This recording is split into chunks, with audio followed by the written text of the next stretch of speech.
प्रवेश के लिए संपूर्ण, और केवल अवधपुरी में नहीं,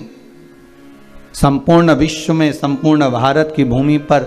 मेरे राघव जी के प्रवेश के लिए उनको अवधपुरी में आने के उत्साह में, उमंगता में, प्रसन्नता में घी के दीप, घृत के दीप लगाए जाते। राघव जी कहा महाराज पूरे संपूर्ण भूमंडल पर, और एक बात हमेशा याद रखिएगा अपने जीवन में, भगवान की सेवा में, भगवान की पूजन में, भगवान की भक्ति में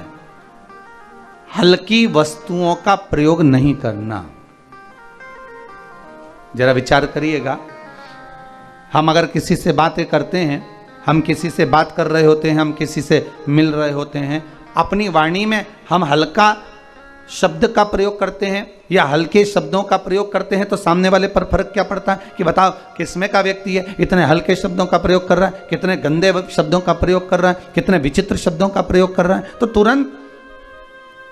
हमारी शान वहां घट जाती है कि हमारे शब्दों का संबोधन भी हम नहीं कर पाते,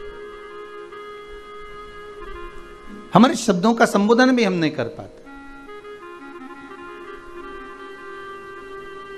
अब जरा विचार करिए कि मात्र शब्द हल्के हो गए,